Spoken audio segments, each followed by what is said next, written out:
child. Okay. Let me go and get this together, honey. Go and get this where I need it to be. Okay, so we can get into this. Okay. Now, wait a minute. Now, wait a minute. Okay, there we go. I was like, girl, now what's the going on? Oh, well, hey, bitch. It's Jamie, that's me here. Welcome back to the channel, honey. Listen, we got to go ahead and talk about Jonathan Majors, okay? Y'all know the interview has dropped, so I definitely want to touch on it just a bit, okay? If you're new to the channel, go ahead and subscribe, honey. If you're coming into this video and you have yet to hit that like button, girl, go ahead and tap that button. Hello? Okay, go ahead and just do what you got to do, all right? I want to talk about the Jonathan Majors interview that he recently did. Y'all know he just recently had a trial at the end of last year with his ex-girlfriend, Grace Jabari, brought against him by the DA of New York, from my understanding. There was an altercation that took place back in March, roughly, between he and his girlfriend. He received a text message. I guess they had a night out on the town or whatever. He received a text message from a woman saying that she would love to be kissing him at the moment. The girlfriend saw it, reached for the phone. There was a tussle or whatever the case is for the phone, okay? Jonathan hops out the vehicle. Video and things ended up surfacing at a later time, all right? So there was some type of exchange that was happening in the back of the vehicle. According to the driver, he says that Grace Jabari, the girlfriend, was the person that was being aggressive based on what he was hearing. He didn't necessarily say he saw anything, but I refuse to believe that. He said he kept his eyes on the road, and because of that, the judge told him, like, you need to speak to the things that you saw or whatever, instead of speculating what you think you heard in the back seat. But girl, ain't no way somebody gonna be tussling in the back of my motherfucking car, and I'm not over here looking at the rear view, girl, while I'm driving. Girl, no, she ain't. Girl, bitch, let me hurry up and get these folks the fuck up out my car. No, did she just slap this man? Oh, bitch, I gotta hurry up. Like, girl, ain't no way I'm finna be sitting up here looking straight forward and some commotion is happening in the back of my car. I don't give a fuck who you are. So I definitely believe he saw something. Okay, I do believe that. Even though he got on the stand and said that he didn't. But either way, okay, he was saying that Grace Jabari was the person that was the most aggressive. We saw the video. We didn't necessarily see what happened inside of the vehicle. Even though I believe Jonathan's attorney said that there was footage inside of the vehicle, and we never saw that. But what we did see was the footage outside of the vehicle. But at the end of the day, we don't really know what happened in the car. We only know what was speculated. And according to Grace, he twisted her arm, put her arm behind her back, caused her to get a scratch behind her ear, and some, swelled up her finger, or whatever the case is, right? Well, we saw the footage of him outside of the vehicle where he was trying to get away. She was continuing to hold on to him. He kept putting her back into the vehicle. She kept sliding out. Eventually, he just was like, F it. They start walking. As she continues to hold on to his jacket, he snatches away from her and cuts out running for a few blocks. She decides that she's going to run and chase behind him. You would have thought that he had something that belonged to her whole time. He never had anything that belonged to her, okay? I guess he belonged to her, so she decided to run after him or whatnot. But what ended up happening was she met some strangers, asked them if they know Jonathan Majors, and he just did this or that or whatever the case is. We got into it, whatever. Long story short, he slept at a hotel. She went back to his home to stay. I believe he sent her a text message breaking up with her. When he got back to his house the next day, from my understanding, he was knocking on the door. As she was inside, she would not open the door. I don't know how he did not have his own key to his apartment, but he had to call the doorman or whoever to let him into his apartment.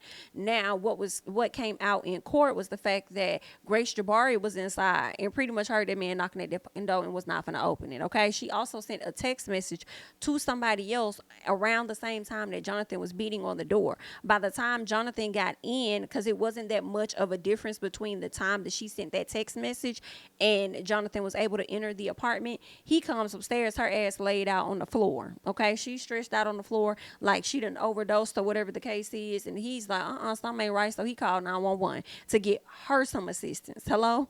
911 get there, they tell him to step outside. He sits over the police go and pull her to the side, have a conversation with her. She's having to, in my opinion, continue this act that like, oh girl, I done sat up here and like I overdosed this man. I really sat up here and called the cops, girl. Now I gotta go with it, girl. I cannot break scene. Let me keep going. And so they talked to her, asked her if anything went wrong, what happened, whatever the case. And I believe she could have told them about the previous nights. Of course, they ended up seeing that she had, an injury or whatever to her finger, which I truly believe the injury came from her pulling on that man's coattail and that man yanking the fuck away from her.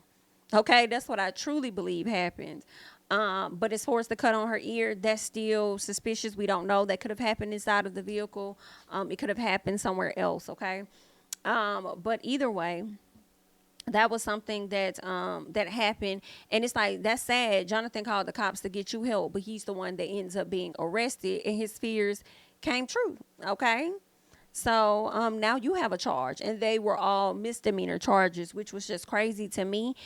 Just a little bit that it even went to trial, because it could have been dropped the moment that it was indicated that Grace Jabari also acted in a certain behavior that led to her being arrested as well. Let's be very clear. She was indeed arrested as well. Okay. But because the DA knows when a victim is likely arrested or whatever, when they know that that could possibly hurt their case, they wasn't gonna do that. Okay, they wasn't, they weren't gonna put her in a position to make her look any worse in the courtroom and less credible. So therefore, they say they weren't gonna, prosecute her or anything. Y'all can arrest her all day, but we're not going to prosecute her. Okay, our goal is to come after this rich black man over here.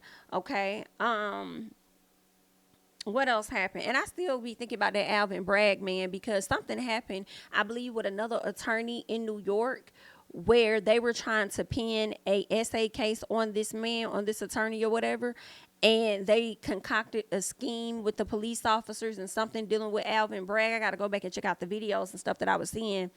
And the girl had done interviews saying, I don't even know where they got their testimony from, because that never happened. Whatever happened between me and that man was consensual. So why did y'all continue to press forward a SA case? Now that man, I think the attorney that was found not guilty for that case that Alvin Braggs and his people was trying to push, I have to check, but I believe that he is trying to sue them.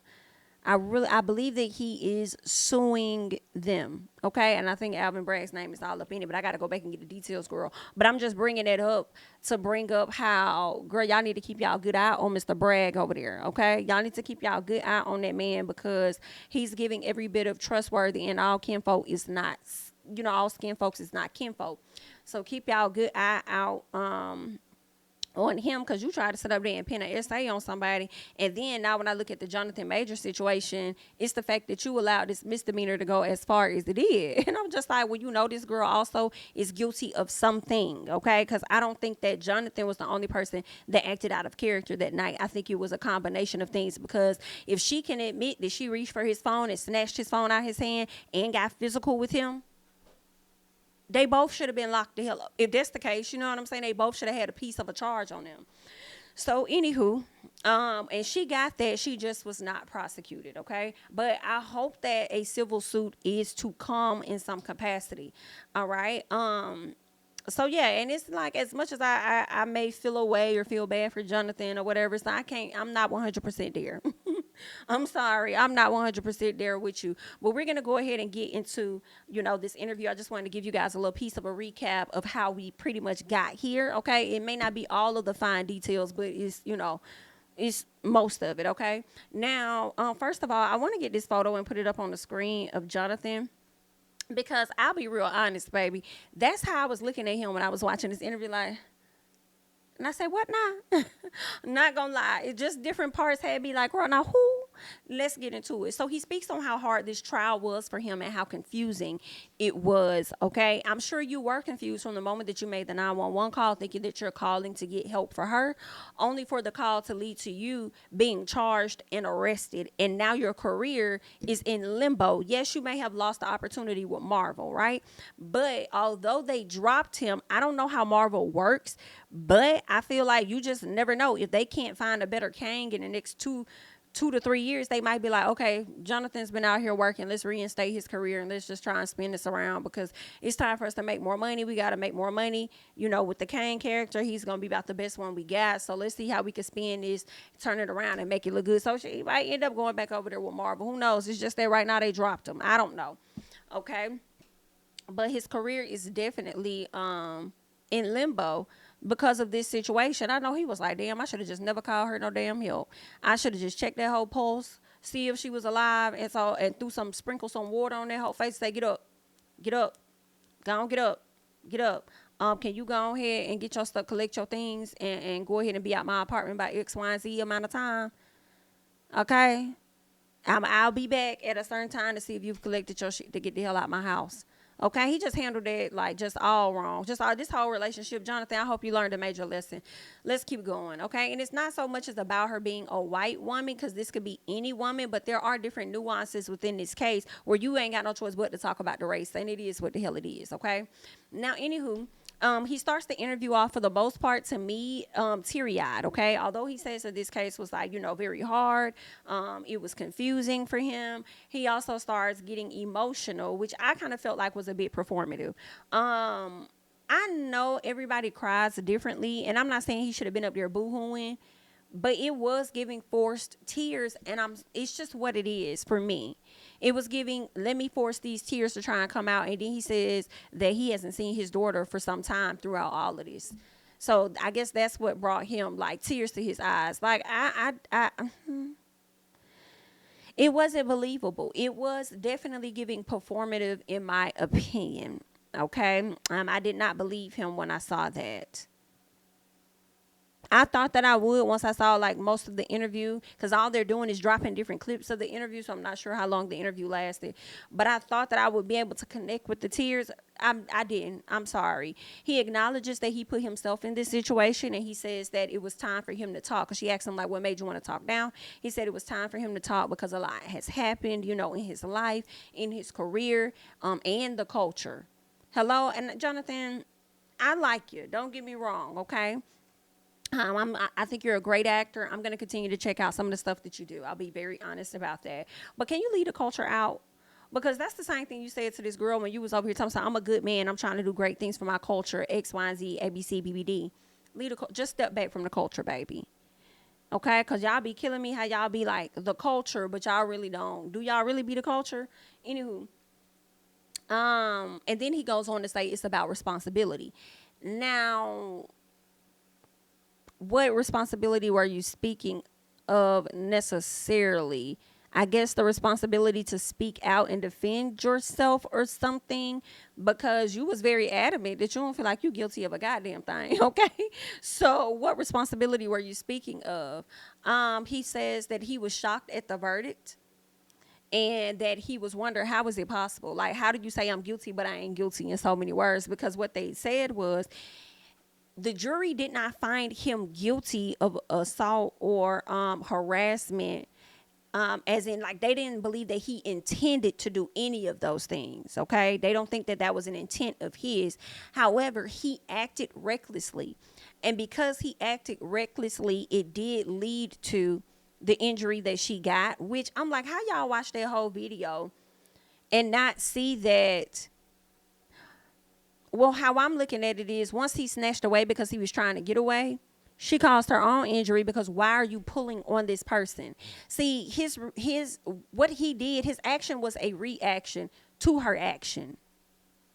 Even in the car, in a sense, when she snatched the phone and whatever else she did, going off of what the driver talking about, it's like it was a reaction to an action. I'm not saying he should physically, put his hands on her or anything, but I'm just like, it was a reaction to her action. And it's crazy that she won't be held accountable for anything. But anyway, he goes on to say, when the question was asked, the jury didn't believe that you intended to do these things, but because those things happened, you were reckless, and that led to certain things, that led to her injury or whatever the case is, and led to you harassing her, which is interesting, because usually when I hear the word harass, I think of a person that's constantly hounding you, making you feel super uncomfortable about things. But I believe in New York, harassment for what they listed on the charge meant something completely different.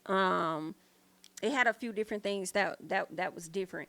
But anywho, when asked the question about whether or not he was reckless, he said, I mean, girl, I was reckless with her heart. But if you talking about reckless with her body, no, ma'am. Don't put that on me. That ain't got to do with me. I'm not going to co-sign that. He says the things that she alleged that happened in the vehicle, as far as him twisting her arm, putting it behind her back, causing the cut behind her ear, all of that, he said it never happened, and he wished to God that he actually knew how those things happened, because it would provide him some type of clarity of what the hell happened. Because I'm wondering, like, she trying to say she had this injury to her hand and stuff. I think it was originally it was stated that the finger was broken, but come to find out it was never broken or anything like that. Also, I believe the Jonathan's attorneys put on the stand somebody. I don't know whose witness it was, but they spoke on the injury and said that whatever Grace was alleging happened to her finger due to some situation with Jonathan, they said it doesn't equal to that, basically. The result of what she got on her finger does not equal the story of what she's telling, basically. Okay, and that came from a medical professional. What else? They said that what else did she say? Yeah, we don't know how the cut happened behind her ear, but I just think that his attorney didn't do that great of a job, in my opinion. It seems like she was trying to drive home the black and the white situation. And it's like, why are you trying to drive home a racial situation when it's probably, I think they said it was only one black lady that was sitting in the on the jury. And then you may have had some other races, but predominantly they were white people that were on the stand. You had maybe a few people that weren't white or black, but keep in mind, people that aren't white or black often lean more so to the whiter side, but either way. And you had the one black lady. So it's like, why are you sitting over here trying to make it this a racial thing when it's just call out the facts for what the hell they are? Okay, now, like, yeah, it's a black and white, but at the end of the day, he chose that white woman. So, girl, what else let's talk about what's happening in the video. Okay, talk about how this man is literally trying to run from this woman who literally just assaulted him in a car. Or whatever the case is. Like, she could have did a better job with how she handled his case. What else? Yeah, so basically, I feel like it could have been pried more into, like, what the hell did she do that night? Because then when she said she had these injuries and stuff, they show her hanging out at the party with these random strangers over there by the DJ booth, throwing back drinks and stuff, literally using Jonathan's card to buy herself drinks and all these other motherfuckers that he does not know. And it's hard for me to not think, Jonathan, that's what you get. You gave her too much leeway into your life. She got a key to your house. And, you know, that's what people do or whatever. She got a key to your house and she got your car and she running up a check on your shit. Now, granted, girl, a woman that's scoring, some part of me is like, girl, run it up, because he shouldn't have been over there texting no other bitch on his phone anyway. Talk about something, I wish I could kiss you right now. Like, that's disrespectful. That's disrespectful. Hello? But at the same time, you wrong. Okay? Knowing what I truly believe, how she played that scene up in the bathroom, knowing she just sent somebody a text and then now all of a sudden you unconscious, bitch. Can't nobody tell me that Grace didn't put her best acting performance on in that bathroom. Okay? So that's why I can't fully go up for her ass. All right? But at the same time, like, bitch, you wrong as hell for taking that man's car. That's why I hope he sue you. Taking that man's car, girl, you take this to Judge Mathis, you know you're going to have to run that man his coin. And then some, I think they said she ran up, like, I think she bought an $800 bottle. So she ran up a check that was over $800 on this man's card. Girl, I cannot. Okay? I can, Girl, I would have, girl, I wouldn't be able to get that lawsuit to her ass so quick. That silver suit, it would be Happy New Year, bitch. Okay? She would have had that shit in hand January 1 midnight. Understand, because I would have sued the dog got her ass. But anywho, what else ended up happening? He now wants to say if the story was reversed, he was chasing her, or really he didn't even say himself. He said if you look at that video and it was reversed and it was a black man chasing a white woman, he says that that black man would be dead in the street in New York. Baby, Jonathan, this is why I said you have to stop. You have to stop for me, sweetheart. Okay? You should have thought of that the moment the relationship got toxic between y'all. Don't be trying to come to no interview now. Okay, now granted, because a part of me is on your side just a little bit, honey, because I do feel like you weren't all wrong in this situation. I do believe that there were shared issues on both ends. However, do not bring your ex down here to Good Morning America, talking to America, saying some shit like, if it was a black man chasing a white woman and it was reversed, that man would be dead in the street. You should have thought about that shit when the relationship started to get toxic as fuck. You should have already knew how it was going to pan out for you. That's why whatever situation happened in September, whether she clocked herself or whatever it is that she did, because Grace strikes me as the type of person that would likely harm herself. Hello? And then sit up there and go and report and make it seem like somebody else did whatever to her. She strikes me as that type of person. And for you to text her and say, I don't believe that you would protect the both of us, baby, that was the moment you should have pieced the fuck out. Why is you with a person that you don't believe is going to protect the both of y'all or protect you or whatever the hell the case is? Like, why are you with a person like, and it likely was toxic before that? See, y'all enjoyed that toxicness, and now that toxicness then got your ass caught the hell up. Okay, so don't be trying to come over here trying to use that on us. And I feel like you being advised by your attorney. Cut it out. Y'all still trying to push this black-white narrative thing. And we don't really need that, in my opinion, this white situation to know that you were not 100% wrong in what happened. Hell, even the jury don't feel like you intended to do none of the shit that you did. Okay, I didn't mean to hit her ass with my car. I didn't. But because I did, I was reckless. I was responsible for what, you know what I'm saying? Like, that's pretty much what it is. Okay. So, yeah. All right. What else? Don't be trying to play that race shit on us. I feel like Priya over there giving you some tea and telling you what direction to go. And it's not actually going to work because y'all not reading the room. But anywho, so his evidence of the scratches and bruises that he had on him that came from Grace were not admissible in court. Now, some part of me kind of can see why, although I feel like it should have been, because if she's going to be able to bring her stuff, he should be able to bring his shit too. Okay? I mean, if we gonna talk about it, let's talk about all of it, period. How is it y'all couldn't admit his bruises or whatever the case was, his injuries from that night, but you can go all the way back to a situation that happened out of the United States and bring that in as evidence for the jury to consider when making their decision? I don't think that was necessarily fair. Now, granted, I feel like even with them presenting, even if your stuff was allowed in the courts, it still would have looked, I mean, to me, it could be defense wounds. You know what I'm saying? You could have put her in a position to where she was clawing at your ass. And that's how the DA would have played it up. They would have been on something like, yeah, but those are defense wounds. So I don't even know why they didn't even add it or allow it to be admissible in court. It could have really went, I guess, either way. All right. But there's that. Now, he speaks on the Coretta Scott King comment, and he says that he was trying to give an analogy based on what he is trying to be and trying to use as a reference point. Who and what the hell are you trying to be? He's talking about he's trying to be like Martin and Obama. So are you trying to be the president and you trying to lead the black folks to freedom? Like, what I'm confused, baby. What role? I mean, you're an actor. So is your goal to get out of acting at some point and become a politician? Are you trying to be the black Arnold Schwarzenegger? Or like, I'm just trying to no. I'm trying to understand. Somebody help me out. I'm not even being funny. Like, why out of all of the analogies that could have been used, that is what you chose? I felt like, but I will say this: when he said it, I wasn't in an uproar like some people kind of were, because I understood what he was trying to say, basically saying, I'm going places. And if you're trying to go those same places with me, you need to operate in a certain manner. You can't be out here with your friends drunk, hanging out, doing all this extra shit, and then bringing that shit back to my house. Like, I ain't got to work and it ain't shit I got to do. And people ain't looking at me, because clearly him saying that, he was all about his image and stuff, right? Of course, because he's navigating these Hollywood streets. So I understood what he was saying. Wrong people to use.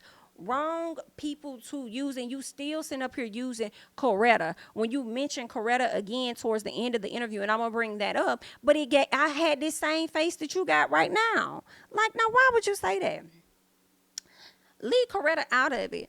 Okay, people don't know the struggles that Coretta ass went through. Yeah, we over here, glamorize everything like, oh yes, Coretta was married to Mr. King or whatever, Dr. Martin Luther King, and it was just fantabulous. And the girl, we don't know that lady damn struggles for real, for real. We do not know what she endured. And I'm not accusing MLK of anything, but there has been speculations out there, this man cheating and different stuff. Like, we don't know what that lady went through. Okay, we don't know what that lady suffered through. So why would y'all use that? Shit, like, girl, I mean,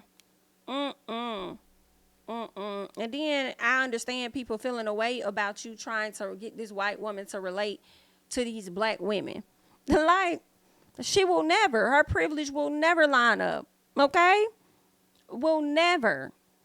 This bitch already walking through doors that some of these ladies gonna struggle to get through. Like, I cannot. All right, so I mean, just wrong, and for you to continue to talk about Coretta, just wrong. But if you want to relate Coretta, in my opinion, to Megan, go ahead, because it is giving Megan possibly is suffering. Okay, sitting up here putting up a front. I mean, I don't know how their relationship is, but I just don't. I'm over the Coretta. Don't use her name no more. Don't connect nobody back to Coretta no more. Okay, don't do that. And then, damn sure don't do it about the women that you dating, because the other two ladies was married. At least Coretta was a damn wife, and Michelle Obama is a wife. These just girlfriends now. I mean, damn, why they over there? Okay, trying to hold you down, and you just a piece of a boyfriend or whatever the case is. I guess, and I just thought, oh, girl, let me keep going, because I was like, Jonathan, baby. So he was asked whether he was responsible for her injuries. And when I tell you, I chuckled a little bit because of the way he went around not giving a direct answer. But eventually he did. He says the relationship wasn't healthy, and he was scared to leave, or at least, in my opinion, he was scared to be honest, because he said the relationship wasn't healthy, and I was scared. And I'm like, scared of what? Scared to leave? Scared to be honest? Baby, what? What are you saying? What were you scared of? Okay.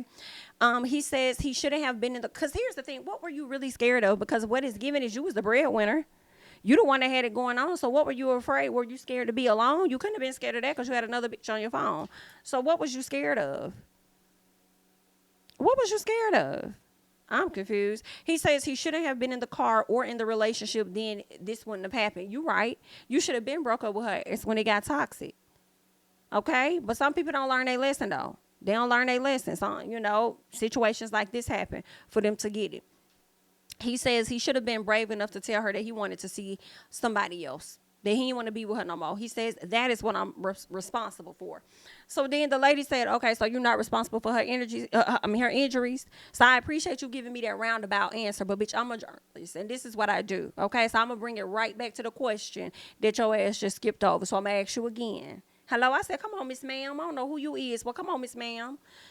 And she was like, but the injuries, though, that's what we talking about. Are you responsible? He said, I won't say that I am. He said, I can't say that I am. Like, they ain't got nothing on. Don't put that on me.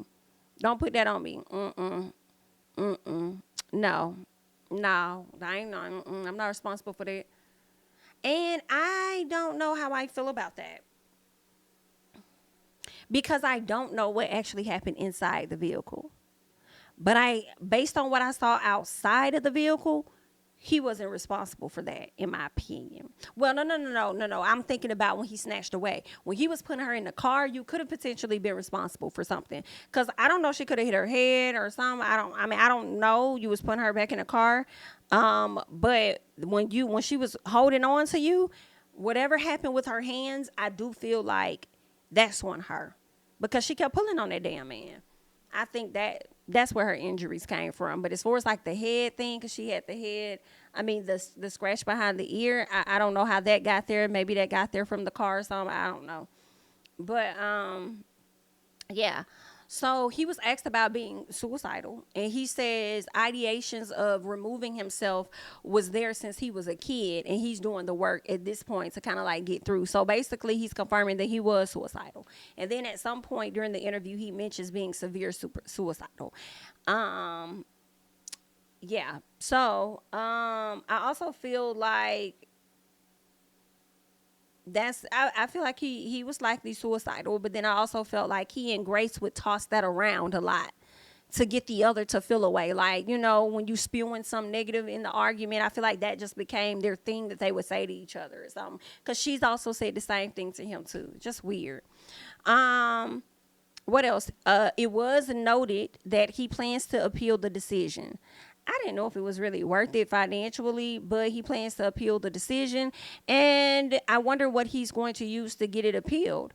Um, I wonder. I do think he has grounds to appeal it. But I wonder what else, like what all is he going to include in that paperwork for him to try to get this decision appealed, and should it get appealed, overturned, or whatever, thrown out, whatever the case is that going to change his career in Hollywood? You know what I'm saying?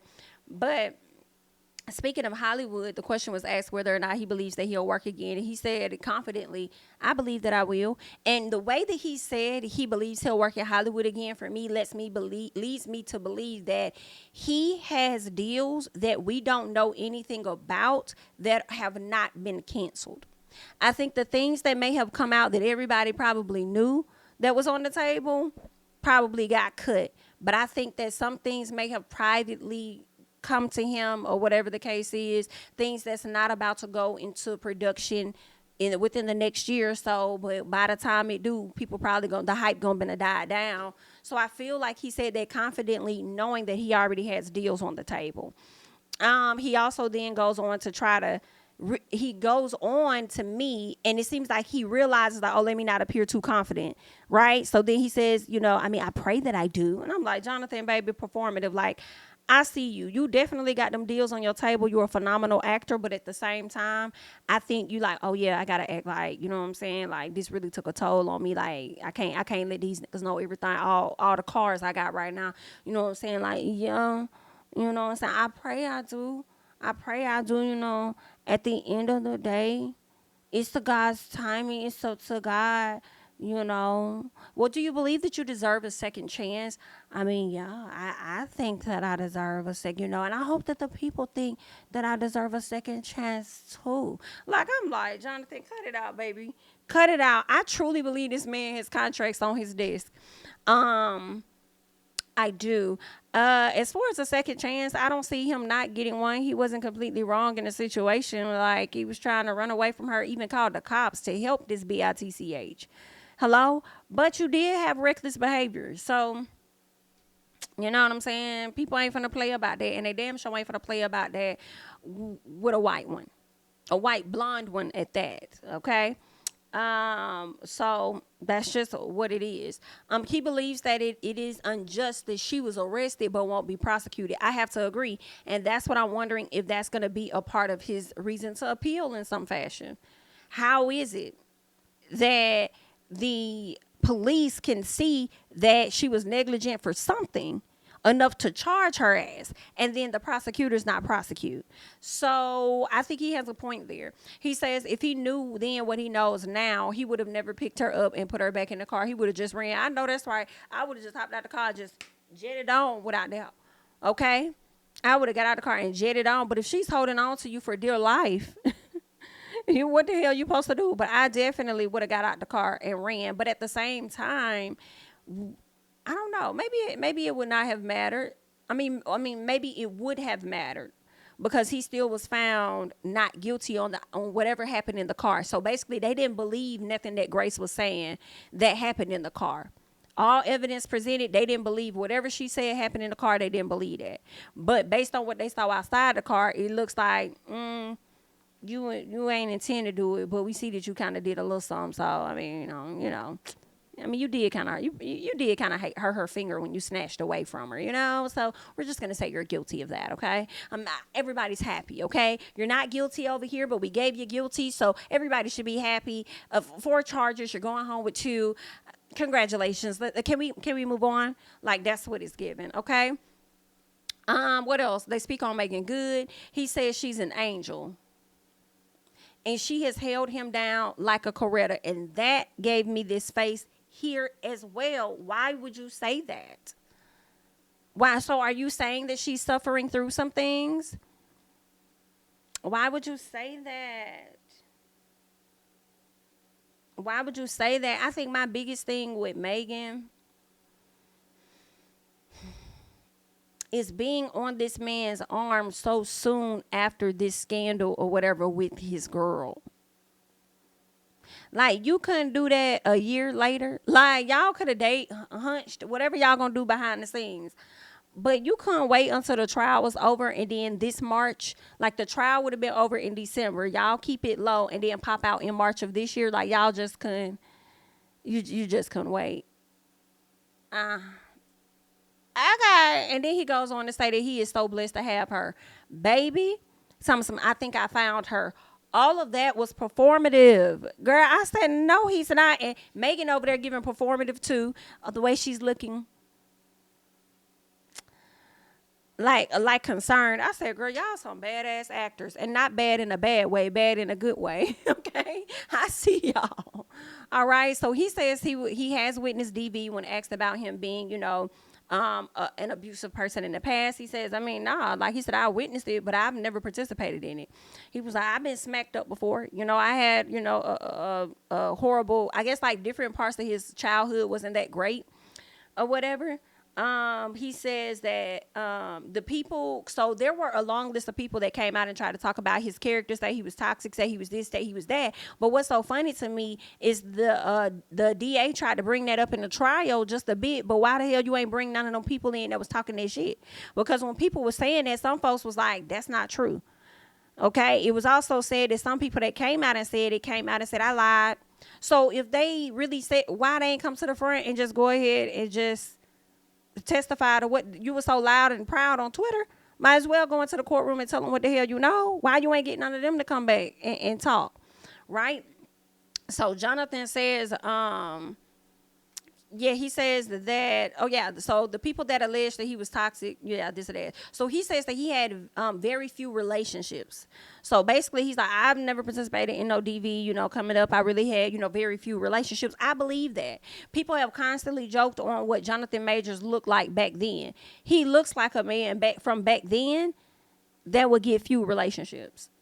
Now, it doesn't mean that he didn't harm those people. You know what I'm saying? But he definitely had a few relationships. So all these people coming out saying he did this and he did that and did that. Who are y'all? And y'all didn't even show up in court. But he did say that his attorneys reached out to people in case they needed them to come up and, like, speak about how he was in the relationship. But I don't know what happened with that. So I guess they didn't show up either. I don't know if they told him don't show up because ain't nobody that's been talking about him being toxic is showing up, so we don't need y'all to rebuttal that. So don't worry about it. I don't know what happened with that. What else? So he says he hasn't always been a good boyfriend, but he can't confirm that he's never hit a woman. Like, I may not have always been great, but I ain't never put my hands on him. So that's what Jonathan says. Okay. So all in all, that's pretty much the breakdown of what I've captured from the short little clips that they've dropped of the interview that he had with Good Morning America. The decision will be appealed. At what point will it be appealed? I have the slightest. I do not know. I'm interested to find out, like everyone else. Okay. But that's all that I have at this time. I want you guys to go ahead and hop down in the comments. Let me know your thoughts about Jonathan Majors and this overall trial. Do y'all think that even though he was found not guilty on the intent, but found guilty on being reckless, do you guys see his career bouncing back? Do you see it getting back to where it needs to be? Did you guys notice some of the similar things that I noticed in the interview? Did you have some of the same facial expressions and reactions to the interview as I did? Let me know your thoughts and everything down below. Okay, I'm Jamie, that's me. Don't forget to like, comment, subscribe, share my videos. Follow me on Instagram and Twitter at Jamie, that's me, and I'll catch you guys in the next one. Bye-bye.